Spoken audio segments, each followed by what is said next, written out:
you say,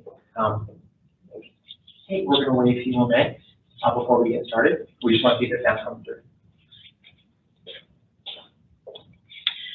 Good evening, everybody. We're just going to wait a few more minutes to let everybody get on, and we welcome you here this evening. So just a couple more minutes before we start.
Okay, I think it's about 6:04, and so we are going to begin. We hope that you know that you have joined the virtual information presentation for the Clover Bar Junior High Sport for Life program.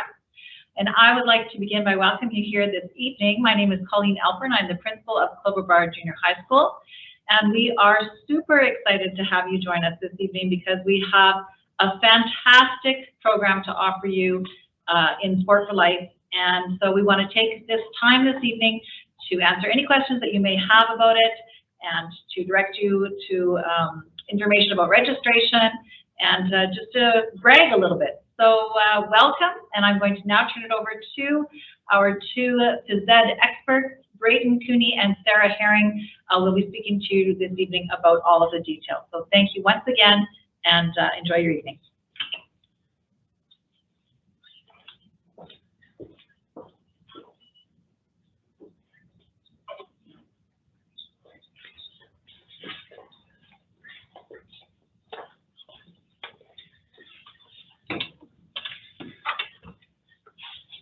Good evening.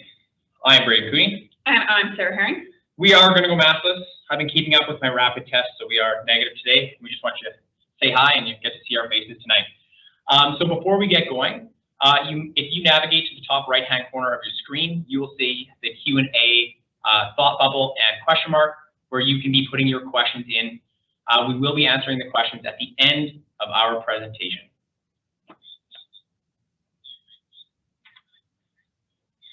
All right, this is our Sport for Life program that we have here at Clover Bar Junior High School.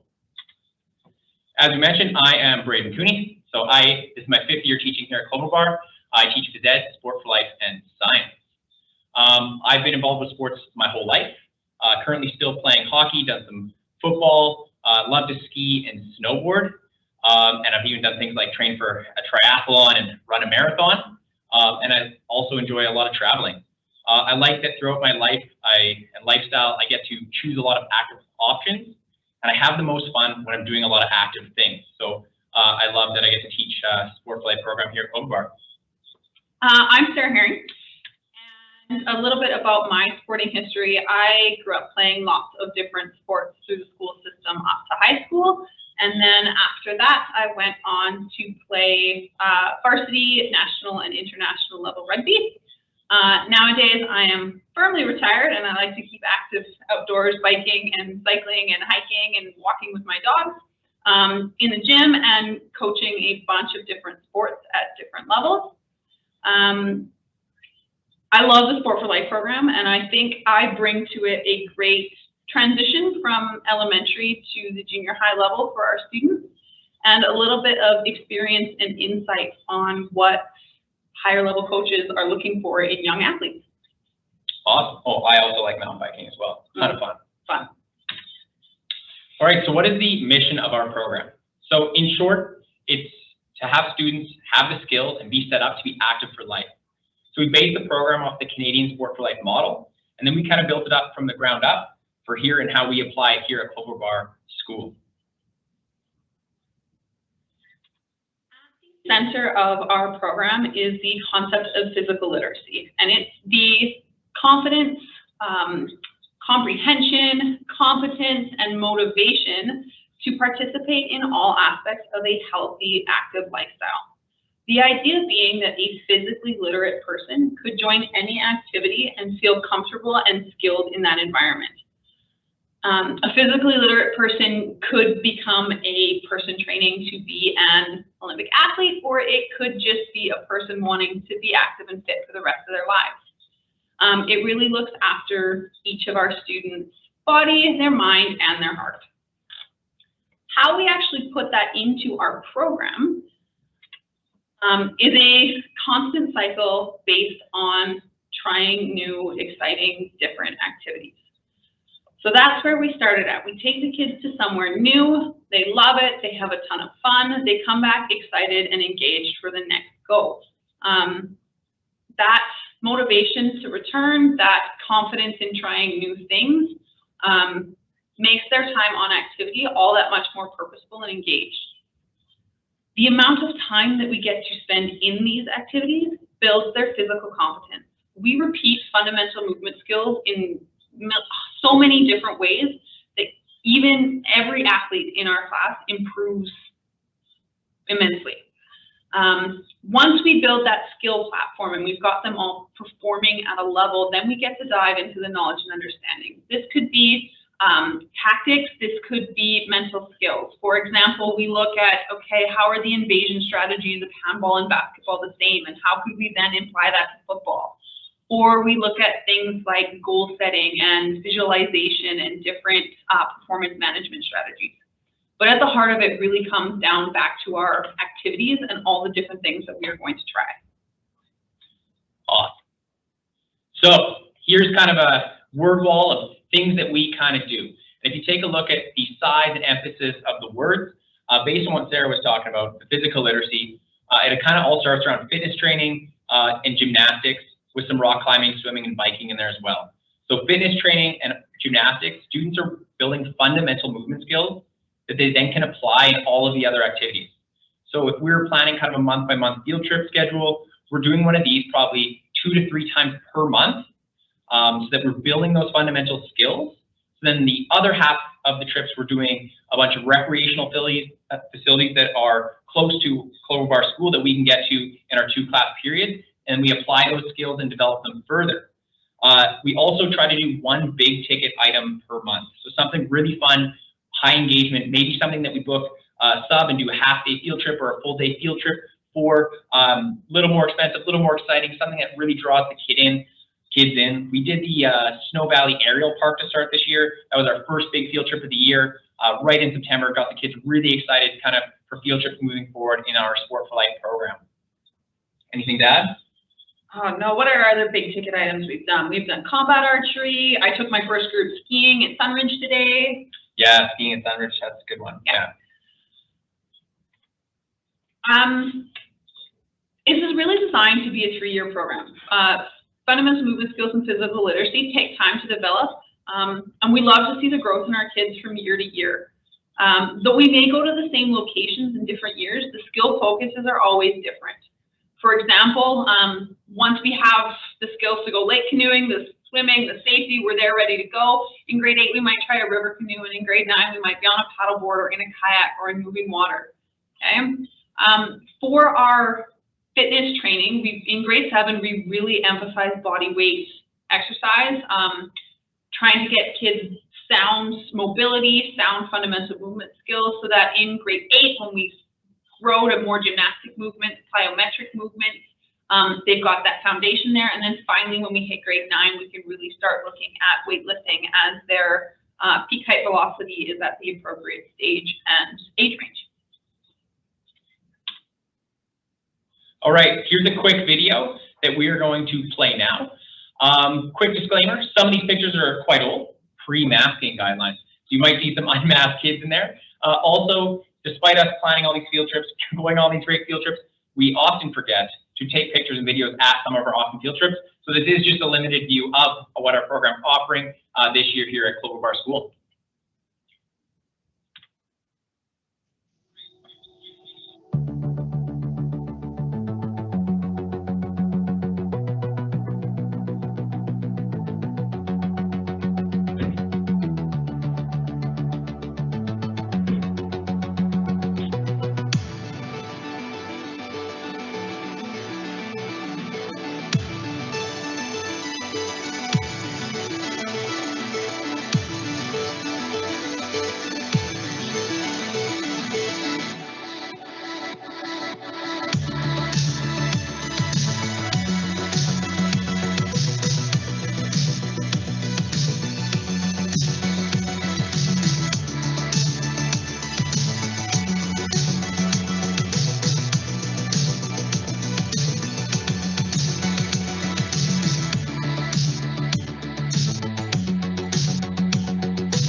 All right, who is this program for? Well, as it says, dedicated student athletes, students who want to come to school and participate in an activity basically every second class, and we're hoping for even more than every second day of school coming to you next school year.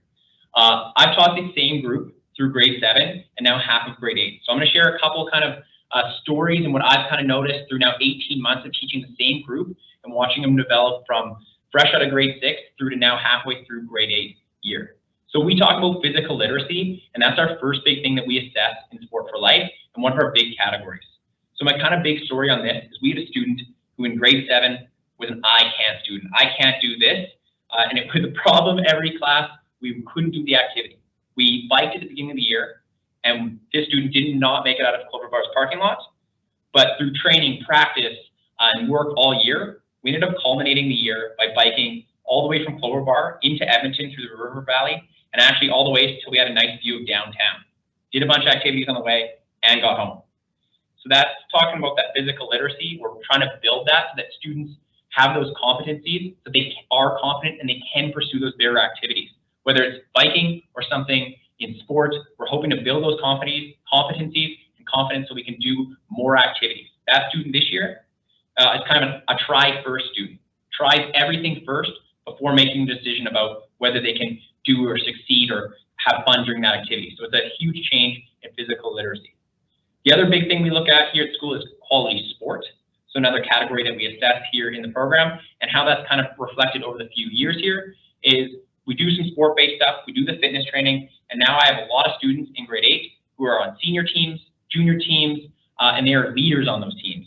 They also play high-level sports outside of school, so they're multi-sport athletes, getting lots of access to activity and building those skills here at the school and abroad. The final thing we kind of look at is healthy lifestyles. So that's kind of your fitness grade that we look at here. So we're up to, a week ago, 75% of my class is an A+, wall sits for 5 minutes now. So just a usual thing, they're just super fit. So when we do these fitness tests and I'm looking at them, they are able to achieve an A standing or higher it's over half of the class now, and that's just because we're exposing the students to so much activity and fitness here at Clover Bar in the program. So. And I think last year in grade 7, they were fairly, or at least for the first round of assessment, they were fairly on par with the rest of our homeroom classes. But by the end of the year, you start to see that gap, just time on activity, lots of competitive, lots of cooperative. It's just a great athletically mindset group, and they all grow together. Yeah. The costing for the program. So the fee for this program is $1,800, and that is just a comparable price to the other programs in Sherwood Park and in the Edmonton area. But we really feel like we give a great bang for your buck within our program. That fee includes all of our facility rentals, activity fees, any rentals of extraneous equipment, sub fees, transportation, all covered within that price of budget. We do a great job. We access as many low cost, free costs. We take use of reciprocal agreements here within Sherwood Park. And we can keep the average field trip at a low cost, which lets us occasionally indulge in those exciting big activities that get a little bit more expensive. Yeah. That fee also includes the potential for our year-end out of Edmonton trip, where we take the kids for 2 to 3 days and just have an all-out active, try new things, really grow as a group.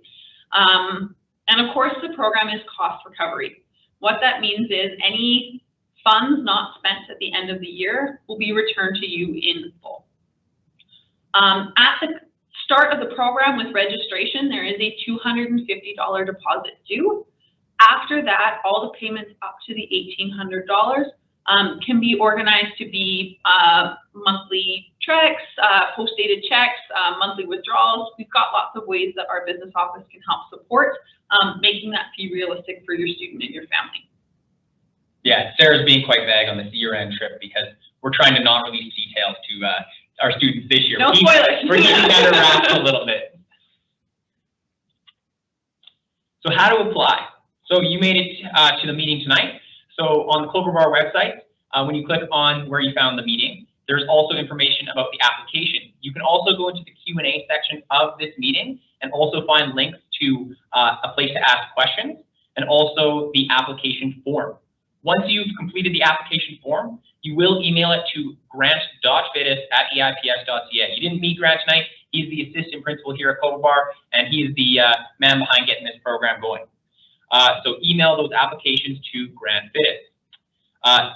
When do you do it? So it's 8 a.m., February 1st, 2022. So we will be time stamping them starting at 8. So don't send them in too early. They are going to be time stamped at 8 a.m. Starting on February 1st. So please ensure that if you're planning on applying and getting into the program, that you do that for that date as close to 8 a.m. as possible. So before we get to our full question period, this is our third Q&A for Sport for Life. So here are a few questions that I'll read and Sarah answers, and then Sarah reads and I'll answer that we had in previous years. So first question, how does the timetable work? Do students have options? Do they still have core subjects? So this year, our students get a double period of Sport for Life every other day of our 6-day cycle. We are hoping to build on that in the future. Students within our program will still be in a minimum of 2, potentially 3 options. The general student at Clover Bar is in 3 different option courses. Other programs within Sherwood Park, Sport for Life replaces all of their option time. We think it's important to maintain balance within our student life, so there are opportunities for options for every student. The program does not replace any core subject time. They get the same amount of science, ELA, social, and math, except for the couple of full-day field trips. But we give our students the skills to catch up and keep on time with their homework when they're missing things for athletic endeavors. And as we said, it's only about once a month that they do that, and teachers and students are notified well in advance that that is approaching. Like I know I teach my class science, so I do have get a little ahead so that we are prepped to go for those days that we do miss. But yeah, to reiterate, they get 6 blocks a week. That's every second day they get a double block, but we're hoping maybe to add more. Always more. Always Okay, more. Mr. Cooney. All right. What equipment does my child need to have? Pretty much nothing apart from a helmet, and they also need access to a bike. They don't need to own a bike, but if they can borrow a bike for the 1, 2, maybe 3, 4 bike trips we go on throughout the year, that would be great. They do need a CSA-approved helmet at some point throughout the year. So for biking, obviously you'll need a bike helmet. We also do things like broom ball and skating, where we go out on the ice, and you would need a helmet, okay? You can use the bike helmet that you used before, but also in those cases, if you have a hockey helmet, a ring helmet, that would be great for those on-ice situations. Whereas if we go skiing, snowboarding, we would rent the gear at the hill, rent the helmets, and we'd have all the gear set to go. Since I mentioned skating, and we talked about equipment, we always try to find facilities where we can rent. So we're not asking you to go out and buy something for the program. We would pick a facility based on its ability to rent us equipment when we go. I guess the only other piece would be we ask students to have a separate clean pair of shoes because a lot of the facilities we go to require that for admittance. Yeah. Is transportation available from Fort Saskatchewan?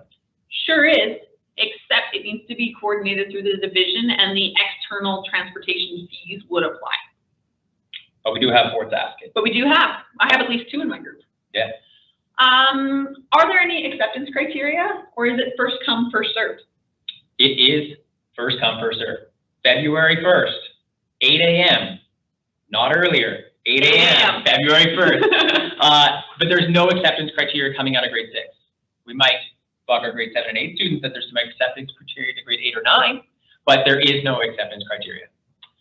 So, if my child is currently registered in the program, do they need to sign up again? So this is for any grade 7 or 8 parents here, potentially if you've got younger siblings coming in or if you just came for the additional information. Sport for Life is a registered program every year. So even our grade 7 and 8 or future 8 and 9 parents will need to re-register their student next year, this year for next year. February 1st. 8 a.m. 8 a.m. Do students in the Sport for Life program stay together for all their classes? No, they stay together for Sport for Life. They stay together for the core option, their core courses, the same as any other homeroom class. So we have homeroom classes here at Clover Bar. They stay with them for their core subjects, Sport Phys Ed, or we have Sport for Life.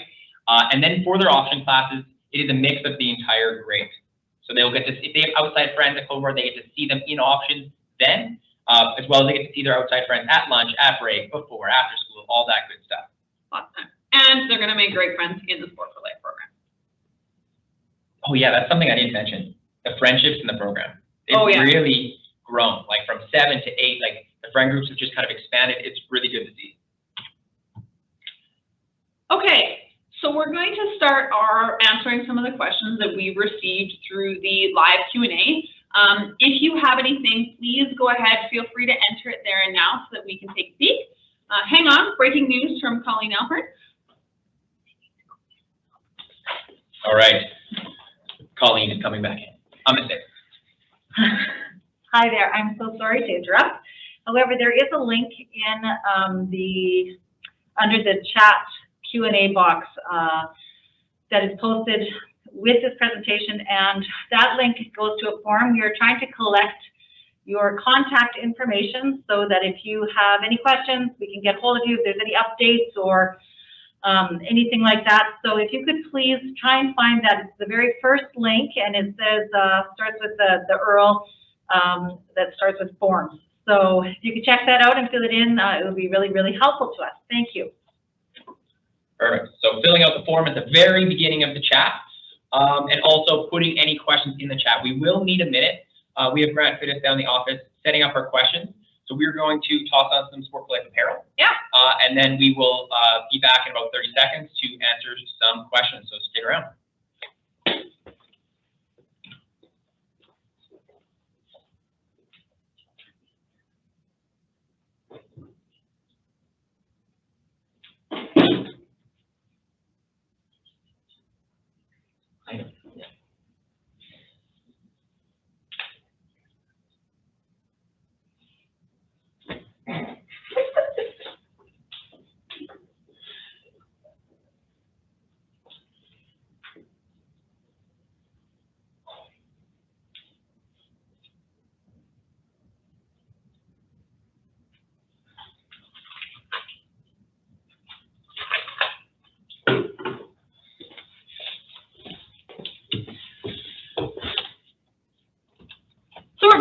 now featuring some of the optional apparel for our Sport for Life program. We do 2 orders throughout the year. We've got black, we've got gray, we've got hoodies, we've got t-shirts. They're an additional cost on the program, but we love heading out into the community representing our program. Love getting asked about it, love when community members say our kids are great, so we try to advertise. Okay. All right, I will read the first question. Okay. Since I'm close to the computer. So, is COVID vaccination required, being that the facilities require it? So at our current moment, there are lots of facilities have exemptions for students during school programs. However, moving forward, there have been some cases, some places we have tried to go and been told that proof of vaccination would be required. Moving forward, there may be field trips where vaccination is required. We've tried to keep it, we've only booked up until this point in the year places that will allow us to go with vaccinated and unvaccinated children, which is most places when it is a school booking. Currently, we do wear masks at all times throughout the program unless we were outside. That includes when we're doing activity indoors at facilities. That matches with what most facilities are expecting of us. But we do not require COVID vaccination as we do not check for it currently as being a public school. If we are to go to a facility that would require vaccinations, we hope that they would be willing to accept a private negative test. If possible, we're hoping that by next year this won't be a thing. But we currently haven't had to deal with it. So, but we aren't, to answer the question again, we aren't requiring COVID vaccination, but it might become a problem if, say, a student couldn't participate in a field trip due to it, and that would be unfortunate. My turn. Whoa. Oh, okay. You can read that part? Yeah, I can read that part. I got 20/20 vision. Well, mine's not that good. You're getting old. Does the child have to be an athlete to be engaged? No. So speaking of like that first story I shared, they don't.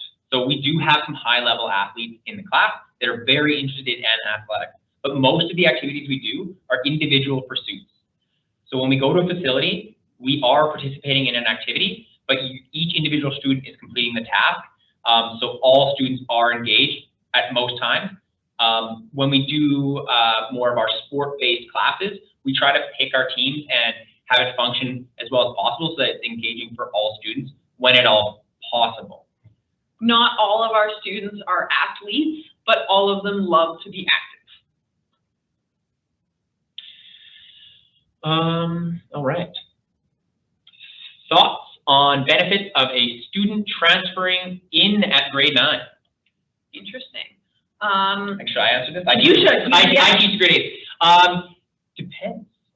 So our group is really great. We have a wide range of students in there. We have a 50-50 male-female split. We have all kind of sport backgrounds and also like activity backgrounds and interest in the class. So depending on what your student is interested in, it could work. If your student happens to know people in the program, then I'm sure it'll be a seamless fit. We had actually from 7 to 8. Quite a few ads, and so far all ads have gone very, very well. So I think it would be, as long as there's room in the program, then I think it would be a pretty seamless transition. As an outsider on that grade 8 group, they're a super welcoming crew. Like they bring new blood in, no problem. So I think the program would definitely be worth it in grade 9. Oh, is it your turn? Yeah, sure.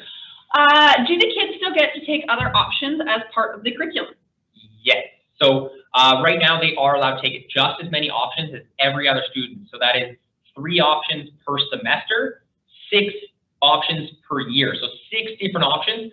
We're exploring the idea of having 2 options per semester, 4 all year to have extra time for Sport for Life, but you still have lots of options, up to 4 or up to 6, depending on how the schedule gets built for next year. What we found was that most of our Sport for Life kids just couldn't get enough and were taking the fitness option. So half my fitness class. Yes, we would rather have more Sport for Life time than half the Sport for Life, half fitness time. I still want to offer fitness. I know. All right. My turn. Okay. Isn't it mine? You can read it. It's first come, first served based on when the form is turned in. What if more than 32 forms are turned in one day? So, February 1st, 8 a.m., they will begin to be timestamped. So if we receive 32 forms by 8:01, that may be our program. However, if we receive quite a few more than 32, we are open to running multiple groups at each age level.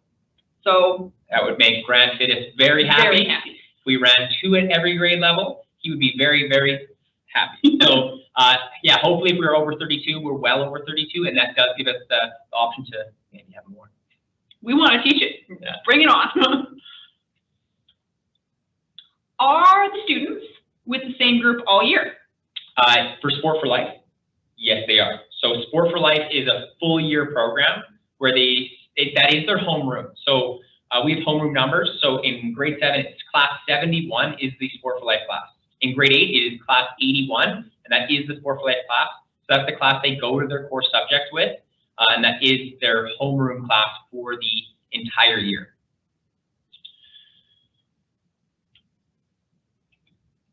How does the 6 blocks a week compare with the non-Sport for Life students compared to a student that just has a normal gym class? So the Sport for Life schedule is 2 double periods on alternating days of the 6-day schedule. So they get 6 out of 36 periods as Sport for Life. Again, hoping to be more for next year. Our school currently offers 4 phys ed periods out of a 36 period cycle. So they're getting 50% more than the average phys ed class here. And no double blocks. So with standard phys ed, we do not have within a single block, it's 55 minutes. We don't have the ability to do field trips, but with the double block, and especially if it's in the morning or backed up to lunch, it gives us extra time to get away and do our field trips and make it back. We do make do, like every second day, double block, we're doing a lot. Like the kids don't feel like they're not doing enough. But we feel like we could offer more. So, we would like a couple more classes for our program. We'll see if that's the case in 2022-23. My turn. How many spots are available for grade 7? Approximately 32. Yeah, so our current classes have between 32 and 34. The cap usually being capacity on the bus and capacity at some of the facilities that we visit. They can only take so many kids at a time. Yeah. So like apart from us handling 35 students in a class potentially, which becomes quite a bit, the other side is that when you book, most facilities are expecting a class size of 30. So if we're going too much beyond that, it kind of goes beyond what they're capable of. Spin gyms don't have enough bikes. They don't have enough staff. Issues like that. How many kids are in the program? So roughly 30. Currently we have 65. You have 31, I have 34. Yeah.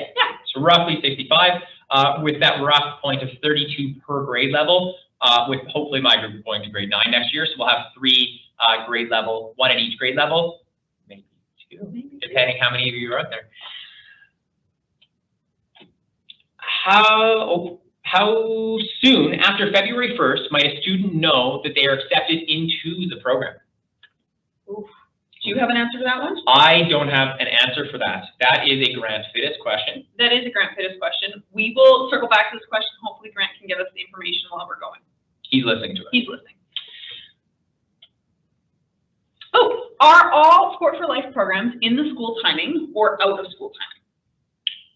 In school timing. So we do our very, very best to be, well, we do. Kids get bused to school, so we abide by the bus scheduling. Like Miss Herring here had students had a late bus arrival this morning, and they were going to Sunrise Ski Hill. Did your student make it? He made it. Jed made it. So, and we got to be back by 3:10 for that bus ride home. The only exception would be a pre-planned like overnight trip, where we'd have it pre-planned and you know about it months and months in advance. The other thing that sometimes we have equipment drop off, like your bike, if you want to use your own ski or snowboard, we offer like drop off periods maybe the day before or the morning of, so that we're getting equipment a little earlier in the morning. We hope that the out of school time comes from our Sport for Life joining our athletics programs here at Clover Park. Yeah. Oh, it's your turn. Okay. Can you repeat the email address to submit the application to? I sure can. I will type it into the chat here as well. So I'm going to make an announcement in the chat. It is Grant, grant.fiddes, F-I-D-D-E-S, at eips.ca. And he is the assistant principal here at Clover Bar. So if you go onto our Clover Bar website, you should be able to get in contact with him through there as well. If not, email anyone at Clover Bar and we will get your information to you. If you're lost or need any help, reach out to anyone here at Clover Bar. More late-breaking announcements. I just wanted to respond to the question about when you would hear about your acceptance into the program. So as you are probably aware, the returning student registration process begins on February 1st. That is why we also have the registration for the Sport for Life program beginning on the same date. If you are choosing to come to the Sport for Life program and choosing to register your child for the Sport for Life program, and you are seeking to attend Clover Bar as a non-designated school, then that will be part of your returning student registration process. Because that process is open until the end of February 28th, we are not able to let families who are applying for the Sport for Life program, we cannot confirm their registration here until after that date. So starting on March 7th, we will be confirming acceptance in the program at the same time as we confirm students who have chosen to apply to come to Clover Bar as a non-designated school. So hopefully that answers that question for you. Ooh, March 7th, a long wait. That's a long wait. All right. It is 4 days though before we're going to take our kids to West Edmonton Mall Water Park. Ooh, Very exciting. that's exciting. That's another big ticket trip, a once-in-a-month trip. Okay, repeated grant email. Are there any times when all three grades would interact with each other? So in the last couple of years, the answer has been no. We've been following COVID guidelines. We've had classroom cohorts, and then we've managed to make it to grade group cohorts and back again. But we haven't had a whole ton of full school interaction since the start of COVID. However, if things progress in a positive direction, there are some things that we do multi-group. For example, our overnight trip this year will be multi-grade levels. And depending on restrictions, they'll either be separated the whole time or we'll be allowed to mingle a little more. And that'll kind of depend on where we are at with COVID come the middle of May. But yeah, we've kind of been restricted by COVID restrictions currently, which hasn't allowed these three grades to mix, which is good for the most part because we're staying in our cohorts, and we here at Clover, we haven't had a lot of COVID issues. Oh yeah, knock on wood. Yeah. Is that wood? We're counting it. Within the rest of our school, our athletics teams do cross our grade group boundaries, so there is some interaction there. We also have great school spirit. We have pep rallies. We have some different things where our students get to interact, but not specifically within classes. Okay, we've touched on what are the classroom sizes, what's been skipped. I think we're at the bottom. So yeah, when you would be notified and end up being accepted, that is March 7th is when you'd be notified that you are accepted into the program. Grant has answered that in the chat as well. Grant emails in the chat, that is who you're sending your application to. Is it possible to get a copy of this presentation? So we are hoping to have this video of this recorded. We should share on our Clover Bar website information, this Google Slides presentation as well. So that's some good feedback that we will try to have that shared and out to you at home. Yeah. Oh, this is a good one. What about academics for the kids who want to be challenged academically? Will this program do that? Yes. So partly, as some of you will know, if you're putting your kid in this program, a lot of you parents are, you're raising dedicated children. So what we see in class is dedicated children. That's to sports. That's also to academics. We have a very high class average, usually on a lot of assignments here in Sport for Life. They have a lot of peers that are like-minded in activity, but also like-minded academically. Yeah. They value school. They push each other not only when we're out playing, but they're studying, they're testing each other. It's just want to be the best. They just want to be the best. Is the fees for all activities or one activity? Oh, great question. So the Sport for Life fee is $1,800 for every activity we do. So there are no separate fees for certain trips or anything like that. It is all encompassing. No rental fee. We go away, overnight trip. No, covers everything. The only exceptions are the kit and the food on overnight trips. Yeah. Yeah. You feed your kid, you still gotta feed your kid. We would go bankrupt trying to feed some of these kids. Do you have to also designate that you want to go to Clover Bar during this returning to school process for all grades, even if we don't, if the application has been accepted? Colleen, did you hear that question? So do they have to designate Clover Bar as their school, regardless of whether, like if they don't know they're accepted to the program, do they still have to designate Clover Bar as their school? Yeah. Yes, you do. So yes, you would designate Clover Bar as your school. What would happen if they didn't get in the program? They could choose to attend Clover Bar in the regular program, or they can attend their designated school. Okay. So So just to reiterate, in case somebody didn't pick up, you can either choose to attend Clover Bar in the regular program, or you could always return to your designated school. okay. So currently applying to program designated Clover Bar as your school for the short term and hopefully the long term. All right, can you post a presentation or email it to us? We will put it on Clover Bar's webpage. Oh, I want this one, you ask. Okay. What are the other options available at Clover Bar? We have a ton. So we'll start with our CTF, because that's sometimes the most exciting. Career Technology Foundation. Career Technology Foundation. We have construction, we have foods, we have hand tools, we have communication technologies, we have sewing, which I teach. And then we can move into our fitness options, and we have outdoor ed. We've had band programs in the past. Oh, Lego robotics, that is a good one. We've had Lego robotics. App Savvy. Scratch, where they learn how to do computer coding and computer design. Outdoor ed, we talked about. Yeah, our grade 9s have cosmetology offered to them. Oh, finance literacy. Well, that's a part of the cadet curriculum, isn't it? But yes, financial literacy and stuff like that as well. We have something for everyone, multiple somethings for everyone, a great range of. Did you say drama? I didn't even say drama or improv. Improv? Yeah, tons of stuff. Yeah. Art! We have all art. No, everyone knows we have art. We have art, we have cartooning, we have sculpture, we have so much. Okay. So, I see one new question. Let's see. Okay.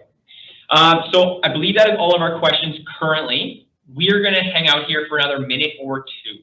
If you have any further questions, please ask them. If you want us to go over anything further, please let us know now. We'll stay on here for another couple minutes. If not, we look forward to meeting you and your students over the next couple of years, and we hope to get into the program. Have a great night.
Do other options also cost extra?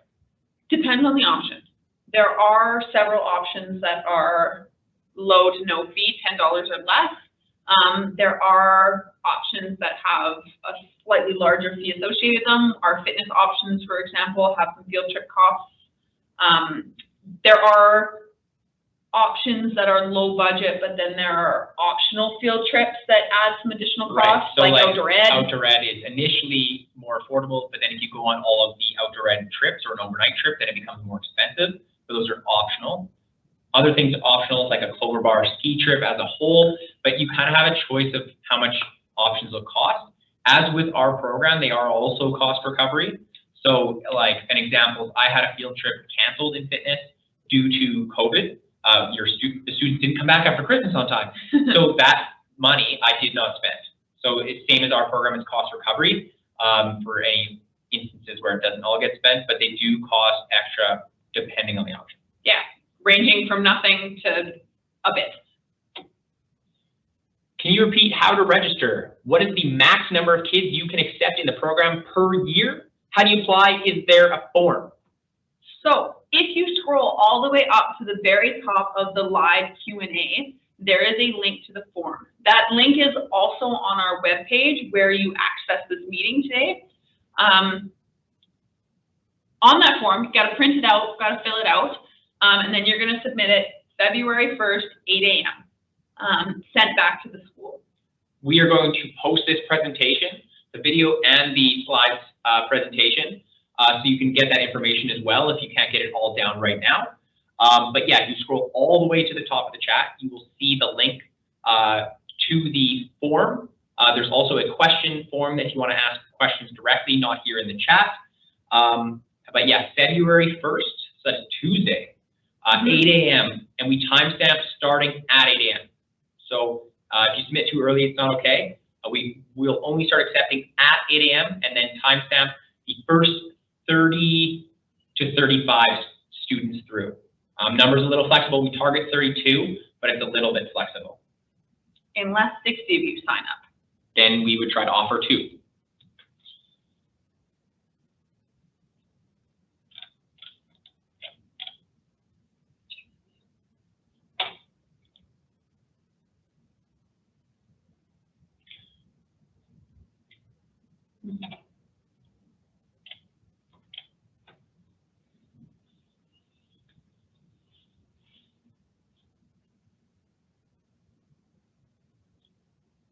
What trips do we have coming up?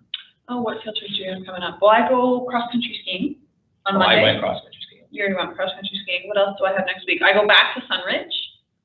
I go to Sunridge tomorrow. And I think I have Access Fitness coming up again next week. Yeah, you're working out. Yeah. We got skating. Yeah. Not a big ones that we're doing lately. What else? Oh, salsa gymnastics will be coming up this month. That's always a staple. Are you done your rock climbing? I am done my rock climbing. Are you done your rock climbing? I think I am now. We went 3 times to rock climbing. It was a great time with the kids. Bouldering, roots, top roping. Yeah. Maybe we'll learn to belay next year. That could be good.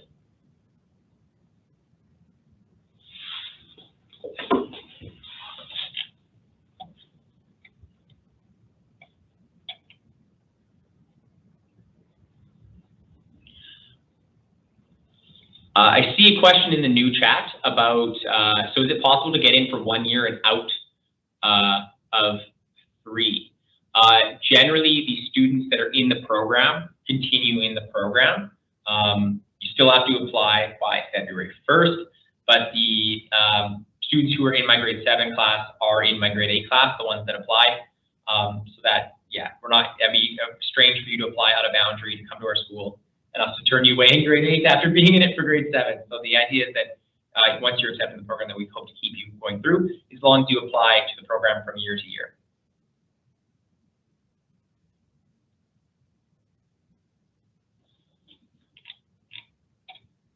Do any other schools offer similar programs? So we are the only school in Elk Island Public. We do know that St. Teresa's offers a Sport for Life program. Theirs replaces option time. Vimy within the city. Completely different school setup and format at Vimy. Yes. But yeah, they both have these kind of multi-sport-esque programs.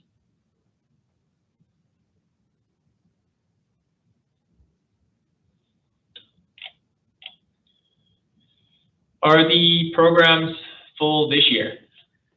Full to the brim. We have 40, 45? 40, 45 applicants, classes at above capacity of what we were shooting for. There was quite a bit of demand this year.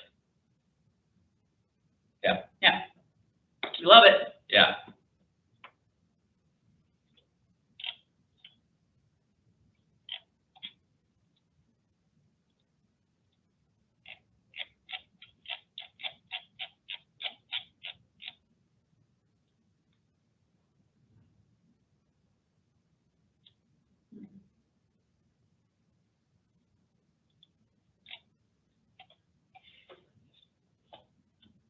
All right, looks like, oh, never mind, one new.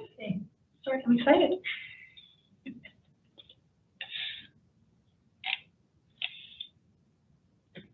Thank you for attending tonight.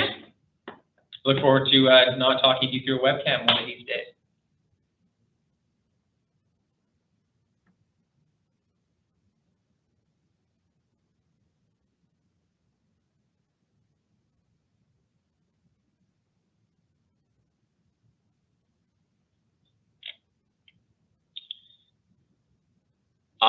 I believe there is. Oh, you should read it. Is there a waiting list in case anyone drops out? I believe there is. So grant fitters will be logging them as they come in, obviously. So if there was kind of any issues, moving boundaries, things like that, you couldn't commit to the program. If something changed, we would, we'd have students. We've actually maintained a waiting list into even this point in the year in case there is a special circumstance where a student can't continue in the program. We want to keep our numbers full. We want as many kids in this as we possibly can, and we would potentially transfer students in late at a prorated fee if need be. So even if you're not, try to be 1 to 32, even if you're not, we do have a wait list. Normal concern every year. All the parents are concerned because, yeah, it's competitive. Yeah, but 32 spots and ish, plus or minus. Yeah.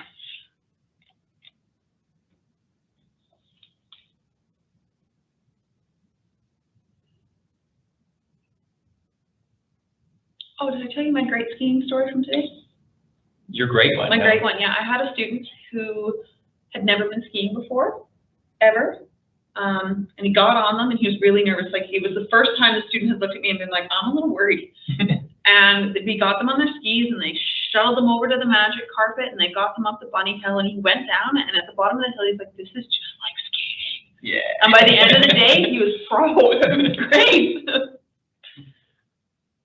hoping for that tomorrow. Yeah. Love this. We hope this program expands too. Yeah.